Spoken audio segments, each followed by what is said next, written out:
ताशी 60 किलोमीटर वेगाने जाणाऱ्या 480 मीटर लांबीच्या मालगाडी 420 मीटर लांबीचा बोगदा किती 420 मीटर लांबीचा बोगदा ओलांडण्यास किती वेळ लागेल? आता वेळ काढायचा ऑप्शनकडे डाव जरते नजरेने बघायचा, सेकंदामध्ये काढायचं. सेकंदाच्या जोडीने काढायचं डाव्या साईडला मीटर लिहायचं, कारण मीटरच्या जोडीला सेकंद आणि सेकंदच्या जोडीला मीटर असतं म्हणून. तर जे उत्तर काढायचं ते उजव्या साईडला लिहायचं आहे. आता प्रश्न तयार कशावर होईल? आता मालगाडीची लांबी किती सांगा? 480. त्याच्यानंतर बोगद्याची लांबी किती सांगा? 420. 420 आणि 480 किती होईल? 900. तर आता 900 मीटरसाठी किती म्हणजे 900 मीटरवर या ठिकाणी प्रश्न तयार होईल. जोपर्यंत मीटर आणि सेकंद माहिती होत नाही तोपर्यंत आम्ही उत्तर देऊ शकत नाही. आता मीटर आणि सेकंद कोणाला मागायचं आहे? ताशी 60 किलोमीटरला. कोणाला मागायचं? ताशी 60 किलोमीटरला. ताशी 60 किलोमीटर म्हणजे काय?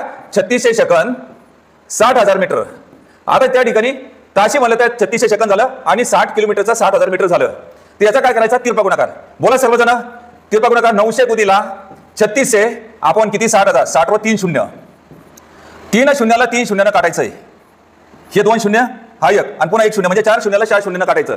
6 आणि 36 कोणत्या पाण्यामध्ये? 6च्या. 6 1 6 6 6 36 आणि 9 सखी किती? 54. किती सेकंदामध्ये? 54 सेकंदामध्ये. 54 सेकंद उत्तर आलेलं आहे.